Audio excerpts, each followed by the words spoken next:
Hey guys, Brent here. I was just going to kind of show how I did the pattern there on the Sky Weaver, or Void Weaver I guess. Now doing it smaller diamonds here. As you can see, hopefully it's showing up the shiny parts.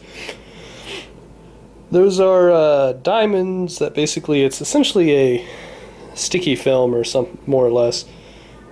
And I'm basically going to paint over any of these, where it's not, doesn't have the film, and the diamonds, or the diamond film basically will act as a barrier to prevent me from painting over what's black. So when I peel the diamonds up, I should have a nice diamond pattern.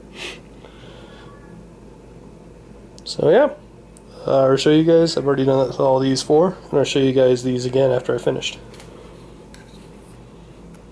Alright, so this is sort of after I have initially put red on there. You can see. I haven't dry brushed here in this corner right above this one diamond. You can see a little bit of tip of red. I just sort of marked that as where I'm going to dry brush on both sides. And I'm going to dry brush towards that. And later on we're going to peel this off, and hopefully they look pretty good. You can see I've done all of them now. So yeah, I'll come back when they're dry brushed and I'm ready to peel off. So here we go. This is after I have now peeled off the these little sticky diamond patterns that I cut out of the film. And I took those and kind of glued them on. As you can see, there's some little spots that need touch-ups, like I need to connect this diamond up here, need to make this diamond look a little nicer, things like that if you're looking close. You can see the dry brush right there. It kind of makes it look like that fading gradient here on the side. The way I did that is I actually start up here and I brush towards, and I started usually at a lower point to begin with, and then I work my way out. The reason is the more times you hit a surface, the more times the paint comes off. So that means if you start like right here and then you work your way back, the very tip is going to end up with the most paint, and then continuing on back it'll slowly have less and less paint, just because of the nature of how dry brushing works.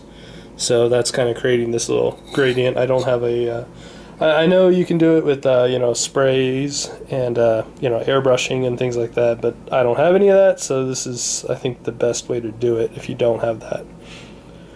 So without an airbrush, I think you can still get this sort of nice fading gradient if you dry brush like this, and it'll end up looking, it looks okay, I think.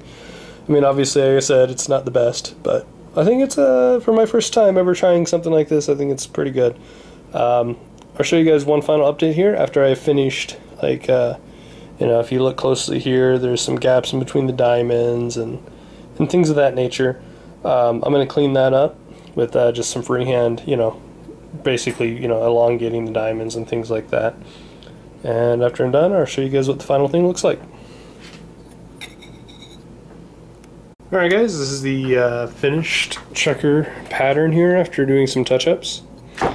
So obviously it's still not, flawless or anything, but like I said, this is my first time ever doing something like this, so I think it actually came out pretty clean, and I mean, it's at least good enough that I think it'll look pretty good on the table, especially at a distance. Like, like that far, it looks really good, honestly, and that's only about a foot, so I think if it looks good at a foot, it's probably decent enough. Anyway, oh yeah, you can see all the patterns, and they all kind of have that one fadeaway check on each side. I didn't do a wing diamond on these, but that's because it'd be really hard to make that fit, and I didn't really want it to get in the way of what I'd already painted. So eventually when I get the other technical paint, these will probably become diamonds, as will that, or gems of some sort. But don't have it at the moment, so yeah, I think it looks pretty decent now. You can see them flanked with their Void Weaver. And yeah, we have some nice checkers now to actually put on the table. Anyways guys, like I said, I was just trying to show how I did it, since I know there's, in fairness, there's a lot of tutorials on how to do these, but yeah, you never know. And like I said, this is kind of geared towards, or the channel is generally has a lot, as have some newer player type stuff. So figure this wouldn't be horrible to show, at least how I'm going about doing it for my first attempt here. But yeah, guys, that's my beginning of Harlequins and Voidweaver and Skyweavers now. See you guys. Till next time, take care.